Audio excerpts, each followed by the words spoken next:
est à la mi-carême. Vous avez fait l'expérience de certaines frustrations, de certains manques. Qu'est-ce que vous en avez fait? Saint Paul nous dit, je mets ma confiance dans ma faiblesse. Ça veut dire, dans ces frustrations, dans ces faiblesses, il y a une expérience à faire. Soit on va aller compenser. C'est comme ça que ça se passe. À chaque fois qu'on a une blessure, un manque, une frustration, on va chercher à compenser par quelque chose. Il y en a qui vont devenir addicts de certaines choses qui sont les compensations. Soit on arrive à dire non. Et en disant non, on se tourne vers une autre source. Une autre source qui n'est pas une compensation directe à cette frustration et qui va me remplir d'autres choses, de quelque chose beaucoup plus essentiel dont j'ai besoin. Vous voyez, c'est un peu l'action du colporteur. Vous êtes dans votre 4e étage, il y a quelqu'un qui sonne à l'interphone, vous n'aviez pas vraiment besoin de grand chose, mais il va commencer à vous raconter qu'il a des choses dont vous avez besoin, vous n'êtes pas au courant, qu'il veut vous vendre. Et vous commencez à se dire, pourquoi pas, vous lui ouvrez la porte d'en bas, il monte les escaliers et il est devant votre porte, vous regardez par la petite lunette et il va commencer à montrer des choses, comme lorsque vous allez sur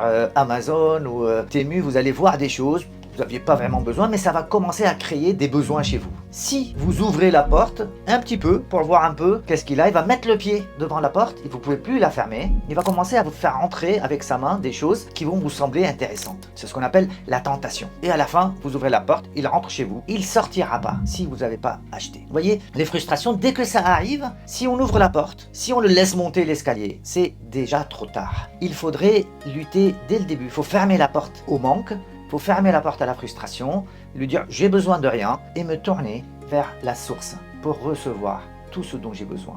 Et c'est là, vous allez vivre une expérience durant le reste de la mi-carême.